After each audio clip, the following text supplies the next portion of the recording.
Hello नमस्कार, मेरा नाम है अभिषेक भार्गव। हम हैं इंदौर में और कहते हैं कि इंदौर में एक दौर है और उसी दौर के सेनापति यानी कि इंदौर के सेनापति हमारे बीच इंदौर के महापौर हैं। जनता से तो बहुत हुए सवाल, आइए जानते हैं महापौर जी से क्या है हमारे आसपास के चुनावी हाल। जी सर, कई लोग कह रहे हैं कि इस बार भाजपा और कांग्रेस में कड़ी टक्कर है, तो इसको आप कैसे देखते हैं? कड़ी टक्कर है या नहीं है, या आपको फिर लग रहा है कि नहीं, भाजपा का वर्चस्व एक बार फिर से आगे बढ़ने वाला है?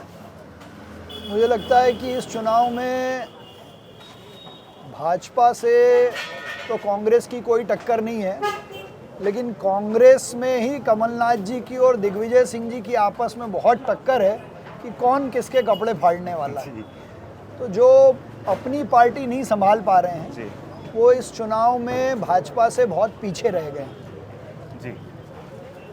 और सर एक चीज़ और है कि स्वच्छता की बातें बहुत होती हैं, तो उस पर मैंने कहीं पढ़ा था, कांग्रेस वाले कहते हैं कि अगर हम गंदगी नहीं करते तो भाजपा स्वच्छता में नंबर 1 नहीं आ पाती। हाँ, नहीं, बिल्कुल सही बात है जी, बिल्कुल सही बात है कि आज़ादी के बाद से इस देश में गुलामी की मानसिकता और जो लोगों के दिमाग में गुलामी की मानसिकता का कचरा भरा गया, वो तो भला हो इस देश में प्रधानमंत्री नरेंद्र मोदी जी बने, जिन्होंने प्रधानमंत्री बनने के पहले गंगा घाट पर ये शपथ ली कि मैं इस देश को स्वच्छ बनाने का काम करूंगा। तो वो केवल स्वच्छता की दृष्टि से नहीं, मानसिक स्वच्छता भी उसके पीछे थी। और आज इस देश में इंदौर देश में स्वच्छता में नंबर 1 है और देश का हर शहर इस कंपटीशन में है कि हम स्वच्छता में नंबर 1 आएँ। और साथ ही दिमाग में भी जितने जाले थे वो भी सब साफ हो गए हैं कि अब ये देश सनातन के भाव से, सनातन के आधार पर जिस तरीके से आगे बढ़ रहा है जी, दुनिया में हमको विश्वगुरु बनने से कोई रोक नहीं पाएगा। जी, इसी पर अगला सवाल है, जैसे आपने सनातन का जिक्र किया, तो कई लोग कहते हैं कि भाजपा जो है 2 पक्षों में खेलती है, एक है सियासी हिंदू और एक है देश का हिंदू। तो मैंने भी सर्वे किया तो मैंने जाना कई लोग ना भाजपा को सिर्फ हिंदुत्व, सनातन और इस तरह से देखते हैं। विकास और सनातन को आप कैसे अलग अलग करेंगे अगर देखा जाए? देखिए, सनातन परंपरा जो है हमारी, उसकी जो अवधारणा है उसमें हर चीज़ का समावेश है, चाहे वो व्यक्ति का विकास हो, परंपराओं को संभाल के रखना हो, या परंपरा के आधार पर विकास हो। जी। एक समय था जब बिना सोचे समझे जहां मौका मिले आदमी इस देश को लूटने में लगा था। जी। लेकिन राष्ट्रवाद के आधार पर, परंपराओं के आधार पर, एक बड़ी सोच के साथ जब भारतीय जनता पार्टी की सरकार इस देश में बनी, चाहे वो अटल जी के नेतृत्व में हो या प्रधानमंत्री मोदी जी के नेतृत्व में हो, सनातन के भाव से उसको अपना आधार मानकर समाज के हर व्यक्ति को, समाज के हर वर्ग को अपने साथ जोड़कर उसके विकास की चिंता की है। तो ये सनातन की अवधारणा पर विकास है। तो कहीं ना कहीं आप कह रहे हैं कि जो हमारी सनातन संस्कृति में चीज़ें हैं उनको बढ़ावा देते हुए आज के समय से जोड़ना है और उस संस्कृति को आगे भी लाना है और विकास के लिए भी आगे बढ़ना है। मैं आपके माध्यम से ऐसे लोगों से पूछना चाहता हूँ कि राम के विचार पर, राम राज्य की कल्पना के आधार पर अगर ये देश आगे बढ़ता है तो समस्या क्यों है? राम मंदिर बनाने का यदि हम संकल्प लेते हैं, उसको पूरा करते हैं और उसकी बात लोगों को बताते हैं, तो इस पर लोगों को समस्या क्यों है? जी, समस्या शायद इसलिए भी हो सकती है क्योंकि वो राम को ही नहीं जानते हैं, क्योंकि राम का नाम क्यों बड़ा है भारत में, पहले तो वो जानना बहुत ज़रूरी है। और इसी के लिए अगला सवाल है कि पहले यही पार्टी राम सेतु को काल्पनिक बताती थी, कांग्रेस पार्टी, और अभी हम देखते हैं कि आजकल वो पूजा पाठ करते हुए दिखाई देते हैं। तो कहीं ना कहीं क्या इसमें भी मोदी जी का हाथ है?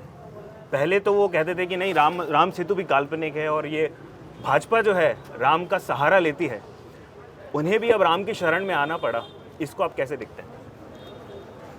देखिए, जिसने भी राम को छोड़ा उसका डूबना तय है।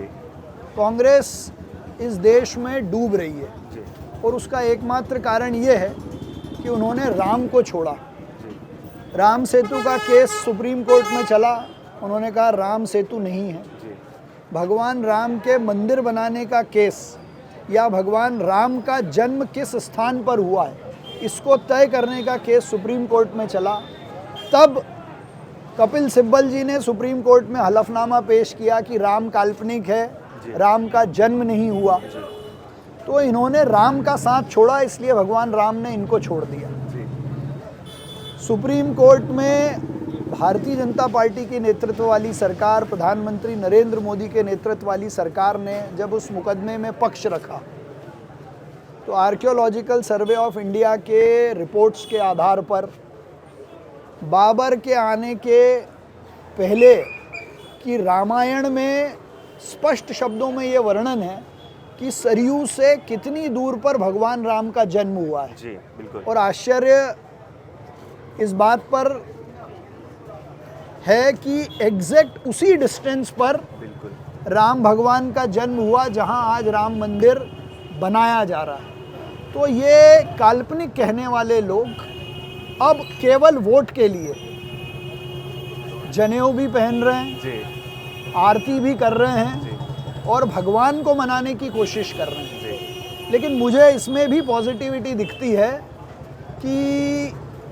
हिंदुत्व का भाव अब हर आदमी को अपने साथ जोड़ने का काम कर रहा है। तो क्या राम नाम कहते हैं ना कि राम नाम आधार जने वो जल में राह बनाते हैं, तो क्या ये अपनी राह बना पाएंगे उस नाम से, या सिर्फ दिखावे के ढोंग में आकर कहीं चले जाएंगे? देखिए, राम का नाम हम ना भी लें, लेकिन वो भाव भी मन में रहा तो असर दिखेगा। तो बिना भाव के राम का नाम लेने से भी इनकी नैया कोई पार लगा नहीं पाएगा। मन सच्चा होना चाहिए इसके लिए।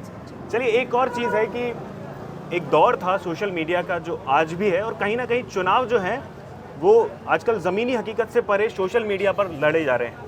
कहीं मैंने पढ़ा था, वो कहते हैं कि अगर सोशल मीडिया नहीं होती तो शायद बीजेपी चुनाव नहीं जीत पाती, और कहीं ना कहीं उन्होंने इसे शस्त्र की तरह इस्तेमाल किया है। तो क्या मानते हैं सोशल मीडिया शस्त्र है, और आप उसे किस तरह से देखते हैं अपनी पार्टी के तौर पर, एक महापौर के तौर पर, आप उस पर क्या कहना चाहेंगे?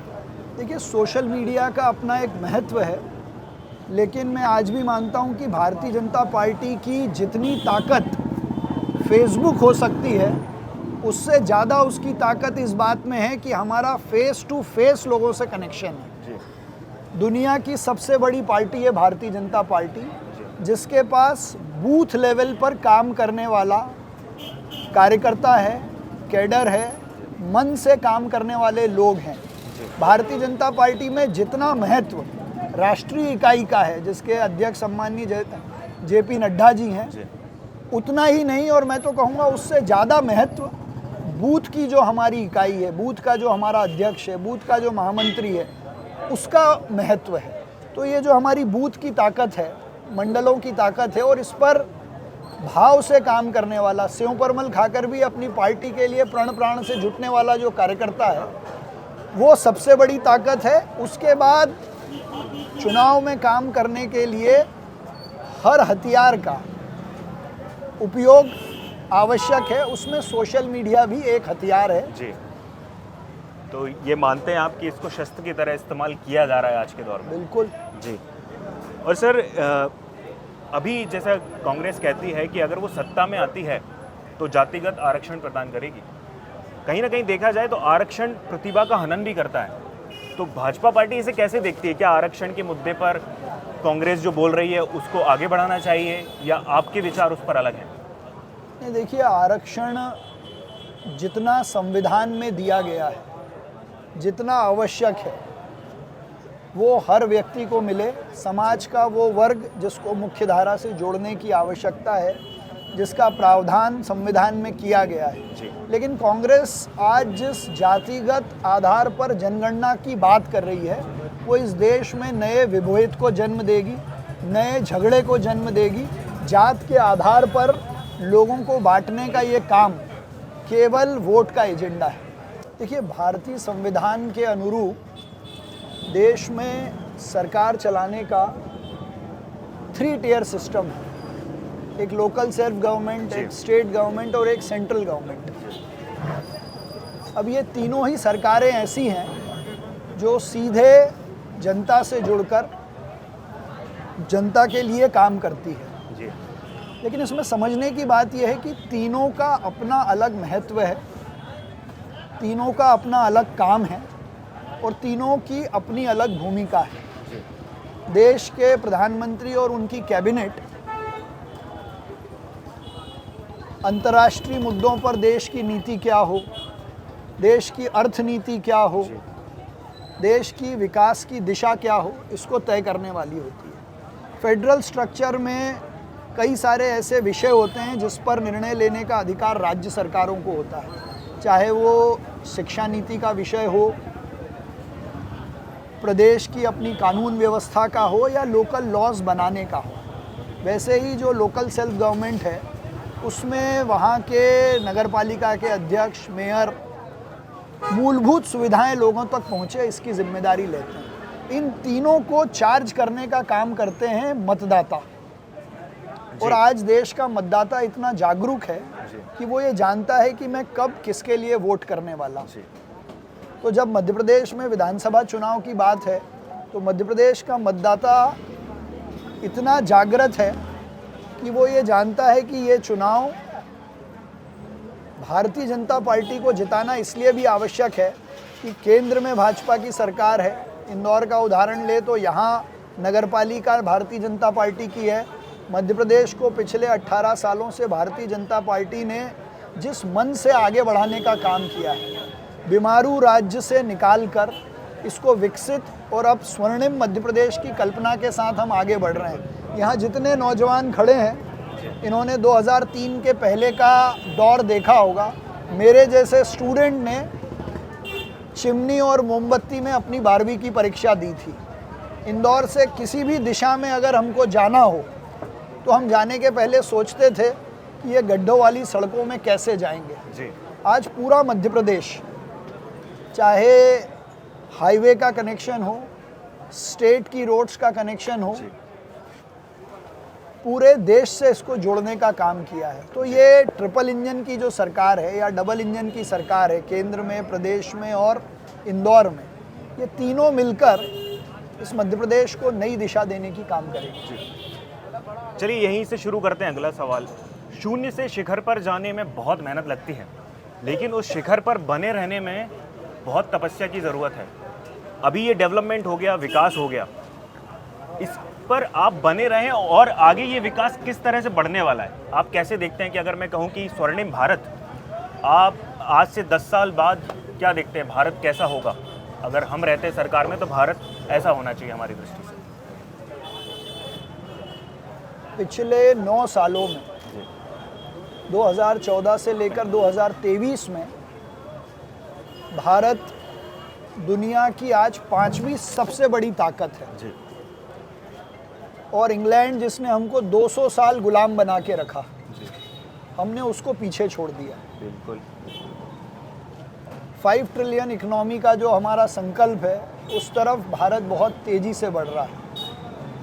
दुनिया का एकमात्र ऐसा देश है जिसने चंद्रमा के दक्षिणी ध्रुव पर विक्रम लैंडर उतार कर पूरी दुनिया के सामने अपनी ताकत दिखाई है। बिल्कुल बिल्कुल। और उसमें सबसे बड़ी बात यह है कि केवल 400 करोड़ का ये प्रोजेक्ट था। जी। इतना ही नहीं, ये किसी भी देश के लिए बहुत सम्मान की बात है कि हमारे देश का प्रधानमंत्री किसी दूसरे देश में जाए और वहाँ के प्रधानमंत्री उनका आशीर्वाद लें। एक समय था जब इस देश के प्रधानमंत्री, जब वो तत्कालीन मुख्यमंत्री थे किसी राज्य के, तब उनको अमेरिका ने वीज़ा नहीं दिया था। आज अमेरिका की पार्लियामेंट में उनका भाषण होता है और 15 बार स्टैंडिंग ओवेशन मिलता है। जी। वहाँ का हर सांसद उनका ऑटोग्राफ लेने के लिए आतुर होता है। जी। तो ये जो भारत का मान सम्मान दुनिया के नक्शे पर स्थापित हुआ है, जिस प्रकार से ओवरऑल डेवलपमेंट अभी भारत का हो रहा है, और उसमें महत्व की बात यह है कि हर नागरिक का उसमें इन्वॉल्वमेंट है। उसका विचार, उसका काम, कहीं ना कहीं उसको ये फीलिंग है कि ये देश मेरे कारण आगे बढ़ रहा है। तो वो समय दूर नहीं है जब भारत विश्वगुरु होगा। जी। एक चीज़ और है, यहीं से सवाल निकलता है कि जब भी भाजपा वालों से बात करो तो वो कहते हैं कि हमारे जो प्रत्याशी हैं उस समय की भट्टी में तब कर तैयार होते हैं, जो कार्यकर्ता हैं, तब हम उनको आगे लेके आते हैं। लेकिन अभी जब हम सर्वे कर रहे हैं तो ये जाना कि वो मोदी जी को पसंद करते हैं, पर जो लोकल कैंडिडेट हैं उन्हें पसंद नहीं करते हैं। तो भाजपा ये कैंडिडेट का चुनाव किस बेसिस पे करती है? क्योंकि जनता कहती नहीं यार, हम मोदी जी आए, उसके लिए हमें कोई भी खड़ा कर दोगे तो हम उसको वोट दे देंगे। तो कई लोग ऐसे भी कहते हैं। तो ये जो चुनाव है प्रत्याशियों का, वो किस बेसिस पे किया जाता है? देखिए, ऐसा है, कोई भी पॉलिटिकल पार्टी, भाजपा भी उससे अलग नहीं है, ये मनुष्यों का संगठन है और कैंडिडेट तय करने का काम राष्ट्रीय और प्रदेश के नेतृत्व का है। जिस लेवल पर हम सोचते हैं उससे 10 गुना ऊपर लेवल पर रहकर परिस्थिति को समझकर पार्टी अपना निर्णय लेती है। हमारा तो कैडर के नाते, पार्टी के कार्यकर्ता के नाते हमेशा से ये भाव रहता है। 2018 में जिस दिन चुनाव खत्म हुआ और कांग्रेस की सरकार बनी, 1.5 साल बाद भारतीय जनता पार्टी की सरकार बनी, उस दिन से लेकर आज तक हम लगातार अपने चुनाव की तैयारी कर रहे थे, क्योंकि हम ये मानते हैं कि हमारा जो प्रत्याशी है वो कमल का फूल है। हम किसी चेहरे की तरफ देखकर काम नहीं करते हैं। उसका एक उदाहरण मैं आपको स्वयं का देता हूँ। मेरे जैसे बहुत सामान्य परिवार के लड़के, वो मध्यम वर्गीय परिवार का लड़का जिसने मोहल्ले में रहकर पढ़ाई की, LLB LLM तक शिक्षा प्राप्त की, नॉर्थ ईस्ट में काम किया, विद्यार्थी परिषद ने अच्छा काम करना, देश के प्रति प्रेम रखकर काम करने का भाव मेरे मन में पैदा किया। ऐसे सामान्य घर के लड़के को अतिरिक्त महाधिवक्ता बनाया और तो और अचानक से इंदौर शहर की सेवा करने का अवसर दिया। तब भारतीय जनता पार्टी के किसी भी कार्यकर्ता ने ये नहीं देखा कि ये पुष्यमित्र भार्गव का चेहरा है या किसी और का। उन्होंने देखा कि कमल के फूल का प्रतिनिधित्व करने वाला जो प्रतिनिधि है वो हमारा नेता है। वैसे ही किसी भी चुनाव में कमल का फूल जो है वो हमारा प्रत्याशी। सर, एक समय था जब मुझे याद है, आज से अगर मैं 20 साल पहले जाऊं तो जब भी हम कांग्रेस के नेताओं को देखते थे, कोई बहुत ही हाईली एजुकेटेड होते थे, उस समय उनका अलग वर्चस्व था। धीरे धीरे हमने देखा कि कई नेता ऐसे हैं जिन पर बहुत सारे आरोप हैं, वो चुनाव लड़ते हैं, लेकिन पिछले 10 सालों में ये चीज़ें हमने बहुत कम देखी हैं। जब आपकी भी बात आती है तो ऐसे सुंदर छवि और साफ चरित्र के नेता हर मतलब जनता चाहती है कि वो उनके सामने आए। लेकिन कभी कभी क्या ऐसा भी होता है कि किसी बाहुबली को भी टिकट देने का ऐसा अगर पार्टी मजबूर हो जाए कि नहीं यार, यहाँ से तो इन्हें देना पड़ेगा, अगर इसको देंगे तो हार सकते हैं। क्योंकि जब आप आए थे तो लोगों में एक भरोसा था, यार कोई एक ऐसा नेता आ रहा है जिसकी साफ चरित्र है, पढ़ा लिखा है ना।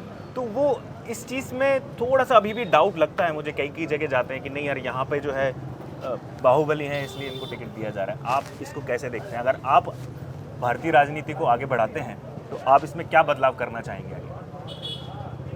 देखिए, ये भारतीय जनता पार्टी है जिसने देश में अपने गठन से लेकर लगातार नई प्रतिभाओं को, ऊर्जावान चेहरों को राजनीति में लाने का काम किया। 25 साल की उम्र में सुषमा स्वराज मिनिस्टर बनती जी, अरुण जेटली जी जैसे कॉलेज के स्टूडेंट एक्टिविस्ट इस देश के लॉ मिनिस्टर, बिल्कुल, और कई सारी महत्वपूर्ण जिम्मेदारियों पर रहते हैं। मध्य प्रदेश की वर्तमान राजनीति को अगर आप देखेंगे तो एक गरीब किसान परिवार का लड़का 18 साल इस प्रदेश का मुख्यमंत्री रहता है और पूरी दुनिया में मध्य प्रदेश का नाम स्थापित करता है। तो ऐसे युवाओं को, समाज में कुछ करने वाले लोगों को मौका देने वाली यदि कोई पार्टी है तो वो भारतीय जनता पार्टी है। लेकिन जब आप युद्ध में जाते हैं, समर में जाते हैं, तो जीत सबसे बड़ी आवश्यकता होती है। यदि हम युद्ध नहीं जीत पाए तो हमारा अश्वमेध यज्ञ का घोड़ा आगे कैसे बढ़ेगा। इसलिए समाज के साथ, राष्ट्रवाद के विचार के साथ खड़े रहने वाली कोई भी ताकत, उसको चुनाव में उतारना ये युद्ध की और समर की आवश्यकता है। तो क्या आप मानते हैं कि भाई गंदगी साफ करनी है तो हाथ गंदे करने पड़ेंगे? निश्चित तौर पे, जी निश्चित तौर पे, लेकिन समाज के उन सब लोगों को मुख्य धारा से जोड़ते हुए, जी और ये शुचिता की राजनीति धीरे धीरे अपने आप आगे बढ़ रही है। इसमें किसी को बहुत प्रयास करने की ज़रूरत नहीं है। जी उसका आप रिजल्ट भी देखना चाहेंगे तो देश भर में सभी पार्टियों की जी अब ये मजबूरी बनती जा रही है। हाँ उसमें सुप्रीम कोर्ट का भी बहुत बड़ा योगदान है, पॉलिटिकल पार्टीज़ का भी योगदान है। सुप्रीम कोर्ट के कई सारे जजमेंट्स हैं, पार्टियों ने भी ये निर्णय लिया है जी कि अच्छी छवि वाले, जी राजनीति की समझ रखने वाले, सबसे ज़्यादा लोगों के सुख दुख में उनके साथ खड़े रहने वाले जी लोगों को सभी पार्टियां मौका दे रही जी। हैं। मतलब ये मैं राजनीति से ऊपर उठ के ये बात जी। कहना चाह रहा हूँ कि देश भर में सभी पॉलिटिकल पार्टीज जी। इस ट्रेंड को आगे बढ़ा रही है। एक और परंपरा है जिसका कुछ लोग सपोर्ट करते हैं, कुछ लोग विरोध करते हैं, नाम बदलने की जो परंपरा है। एक महारानी बहुत समय पहले भारत में आई थी जिनका कुछ और नाम था, भारतीय राजनीति में जुड़ी, तो उनके परिवार में ही नाम बदलने की परंपरा रही थी। लेकिन जब भारत में शहरों के नाम बदले तो बड़े तमाशे हुए। तो इस चीज़ को आप कैसे देखते हैं? मतलब नाम परिवर्तन कितना सार्थक है और उसका विकास से क्या लेना देना है? देखिए, ऐसा है, एक पक्ष वो है जो स्वार्थ के लिए, स्वयं को स्थापित करने के लिए अपना नाम बदलता है, जी और एक पक्ष वो है जो अपने खोए हुए, जान करके दबाए गए मान सम्मान, स्वाभिमान को पुनर्स्थापित करने के लिए नाम परिवर्तन किया जाता है। जी जैसे उदाहरण के लिए इंदौर की रेसिडेंसी एरिया, अब ये वो एरिया है जहाँ रहकर अंग्रेज़ों ने इंदौर पर और आसपास के मालवा पर शासन किया। जी लेकिन ऐसे अंग्रेज़ों के खिलाफ लड़ने वाले 1857 की क्रांति में जिनको अंग्रेज़ों ने इंदौर के दवा बाज़ार के सामने नीम के पेड़ पर 3 दिन तक लटका के रखा और फांसी दी, ऐसे लोगों के नाम पर यदि रेसिडेंसी एरिया का नाम परिवर्तित करके जी नाम रखा जाता है तो ये इतिहास लोगों को समझाने का काम है। जी तो ऐसा यदि कहीं देश भर में हुआ है, जैसे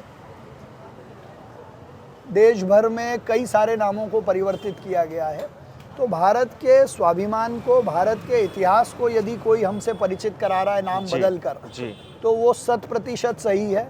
लेकिन स्वार्थ के लिए यदि किसी ने नाम बदला है, वोट के लिए अपना नाम बदला है, जी अपनी आइडेंटिटी छुपाने के लिए नाम बदला है, तो वो तो सरासर गलत है। नाम का तो ऐसा है कि जिसका वर्चस्व है, जो पावर में होता है, वो हमेशा अपने हिसाब से नाम रखता है। जैसे मुगल आक्रांताओं ने कई शहरों के नाम रखे, लेकिन जो मूल नाम थे पहले, क्या उनकी तरफ हम बढ़ रहे हैं या अपनी तरफ से कुछ नए नाम बदलते जा रहे हैं? नहीं, मुगल इस देश में कब आए और मुगलों के पहले का भारत का इतिहास क्या है? जी बिल्कुल। तो जो भारत के इतिहास में जो हमारे नाम थे, जी तो वो हमारे मूल नाम मूल हैं। नाम। जी हम पर आक्रमण करके शासन करने में जबरदस्ती जिन नामों को रखा गया ताकि इतिहास परिवर्तित हो, उनको हटाना तो हमारी नैतिक जिम्मेदारी है। तो कहीं ना कहीं आगे बढ़ने के लिए हमें पीछे मुड़कर जाना बहुत ज़रूरी है आज के दौर में, क्योंकि एक समय भारत विश्वगुरु था और आज भारत विश्वगुरु बनने की ओर है। तो कहीं ना कहीं पीछे मुड़कर उन चीज़ों को देखना होगा, चाहे हमारा साइंस हो, हमारी एस्ट्रोलॉजी हो, तो कहीं ना कहीं उन चीज़ों को बढ़ावा देना चाहिए। लेकिन आज भी शिक्षा की बात करें, क्योंकि शिक्षा ही एक ऐसा माध्यम है जिससे हम उस इतिहास को बता सकते हैं। तो शिक्षा की अगर मैं बात करूं तो कैसे आप कोर्स में बदलाव करने वाले हैं या कुछ नीतियां लाने वाले हैं, तो उसके बारे में आप कुछ बताना चाहें?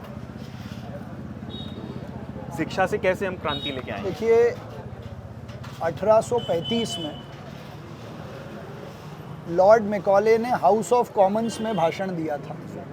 लॉर्ड मैकॉले को भेजा इसलिए गया था भारत कि हम कितने अधिक से अधिक समय भारत को गुलाम बना के रखें, इसके लिए आप भारत घूम के आइए और हमको रिपोर्ट दीजिए। लॉर्ड मैकॉले ने पूरा भारत घूमने के बाद ये 1835 का डॉक्यूमेंटेड उनकी स्पीच है, जी जिसमें उन्होंने कहा कि I have travelled India into its length and breadth, और तब उन्होंने ये कहा था कि आज भी दुनिया का सबसे वैभवशाली अगर शहर कोई है तो वो सूरत है। जी यूरोप के सारे अमीर शहरों को मिला लिया जाए तो भी सूरत दुनिया का सबसे अमीर शहर है। क्या बात। और इस सब के पीछे की ताकत है भारत की शिक्षा व्यवस्था। लॉर्ड मैकॉले ने तब कहा था कि आज भी भारत के उत्तर दक्षिण पूर्व पश्चिम में जो गुरुकुल की शिक्षा व्यवस्था है, सनातन के आधार की जो शिक्षा व्यवस्था है, जिसमें महिला और पुरुष समान संख्या में पढ़ते हैं, जी ब्राह्मण क्षत्रिय शूद्र वैश्य समान संख्या में पढ़ते हैं, जी यदि इस शिक्षा व्यवस्था को नहीं मिटाया गया तो हम इनको लंबे समय तक गुलाम बना के नहीं रख पाएंगे। तो जो नई शिक्षा व्यवस्था इस भारत पर थोपी गई, उसको हटाने का काम प्रधानमंत्री नरेंद्र मोदी जी ने न्यू एजुकेशन पॉलिसी 2020 लाकर की है, जिसमें भारतीय संस्कृति के आधार पर, भारत को भारत की अवधारणा के आधार पर, स्किल डेवलपमेंट के आधार पर पढ़ाने की कोशिश की। और मुझे विश्वास है कि इस शिक्षा पद्धति के कारण जो नई जनरेशन, जो नई पीढ़ी इस देश को मिलेगी, वो भारतीयता के भाव से भरी भरी होगी और पूरी दुनिया को प्रेम का संदेश देने वाली होगी। अब एक चीज़ और है सर कि शुरुआत में हमने बात की कि भाई आज से 20 साल पहले का मध्य प्रदेश देखिए बीमारू था, आज कुछ और है। लेकिन जिन्होंने देखा ही नहीं है, जो अभी 18-20 साल के हैं, उन्हें नहीं पता कि पहले मध्य प्रदेश के हालत क्या थे। वो अब आगे देखते हैं तो वो फैक्ट पर भरोसा करते हैं, बोले हो सकता है ऐसा हो ही नहीं, चिमनी में कौन पढ़ता है। अभी आज के बच्चों को बोलेंगे आप झूठ बोलते हो, लाइट है तो सही, बैटरी है तो सही, लगा के पढ़ लेते, चिमनी की ज़रूरत ही क्या थी। तो उनको समझाना थोड़ा मुश्किल है कि वो दौर एक अलग था। तो वही है कि उन लोगों से क्या कहना चाहेंगे, किस तरह से प्रगति कर रहा है भारत, और मतलब उनके लिए क्या संदेश है आपका, जो उन्होंने वो दौर ही नहीं देखा। अब आप उनसे कहो कि तुमको पता नहीं हो, कि हमें नहीं पता, आप आज की बात कीजिए, आप फैक्ट्स की बात कीजिए, तो उनके लिए क्या संदेश है? उस दौर के बारे में यदि उनको जानना है जी तो वो और किसी से बात नहीं करें, अपने माता पिता से, अपने अंकल आंटी से, अपने दादा दादी से एक बार 2003 के पहले के मध्य प्रदेश का आईना एक बार पूछने का काम करें। लेकिन मैं इस तर्क को छोड़कर जी हम आने वाले मध्य प्रदेश की कैसी कल्पना करते हैं, आने वाले समय में ये मध्य प्रदेश किस दिशा में बढ़ा है पिछले 18 सालों में, और आगे का मध्य प्रदेश कैसा होगा, ये बात करना ज़्यादा तथ्यात्मक लगती है। बिल्कुल। तो पिछले 18 सालों के काम में मध्य प्रदेश आज देश का सबसे स्वच्छ प्रदेश है जी सफाई के मामले में। जी आज मध्य प्रदेश देश में सबसे स्मार्ट प्रदेश है। जी 100 स्मार्ट सिटी बनाने की कल्पना प्रधानमंत्री जी ने ली थी और उसी के आधार पर स्टेट की रेटिंग भी हुई। जी अभी एक महीने पहले इंदौर में ही महामहिम राष्ट्रपति जी ने इंदौर को देश का सबसे स्मार्ट शहर और मध्य प्रदेश को सबसे स्मार्ट प्रदेश का तमगा दिया। जी एग्रीकल्चर के प्रोडक्शन में और कृषि के काम को लेकर जागरूकता के मामले में मध्य प्रदेश देश का नंबर 1 प्रदेश है। जी हर खेत तक पानी पहुंचाने में, इरिगेशन में, हर घर तक पानी पहुंचाने के काम में मध्य प्रदेश देश में नंबर 1 प्रदेश है। रोजगार के मामले में छत्तीसगढ़ के बाद मध्य प्रदेश देश का नंबर 2 प्रदेश है। देश का ऐसा पहला प्रदेश है जो स्टार्टअप पॉलिसी लेकर आया है। युवाओं के लिए सीखो कमाओ योजना के माध्यम से सीखते सीखते कमाने की योजना लाने वाला मध्य प्रदेश पहला राज्य है। एज अ मेयर इंदौर में इंटर्नशिप विद मेयर का प्रोग्राम लाकर स्टूडेंट्स को सीधे काम से जोड़ने का काम हमने किया है। तो आने वाले समय में जिस ट्रैक पर मध्य प्रदेश है वो देश के स्वर्णिम प्रदेश बनने की स्थिति में है। तो एक सर्वांगीण सोच के साथ, चाहे वो स्टूडेंट हो, यूथ हो, महिलाएं हों, प्रोफेशनल्स हों, आज इंदौर पूरे देश में मेडिकल का, एजुकेशन का, आईटी का हब है जी और मध्य प्रदेश की बिजनेस कैपिटल है। तो आज हमारी कंपटीशन बेंगलोर, हैदराबाद, दिल्ली और चंडीगढ़ जैसे शहरों से है। जी तो जो ट्रैक हमने पकड़ा है, जिस मेट्रो पर अभी हम चल रहे हैं, अगर वो भारतीय जनता पार्टी के विचार से चलती रही तो वो दिन दूर नहीं जब इंदौर, बेंगलोर और हैदराबाद को भी पीछे छोड़ देगा। हमारे जनप्रतिनिधि आसानी से हमें उपलब्ध होते रहे। सर, आपने अपना समय दिया, उसके लिए बहुत बहुत आभार। आप सभी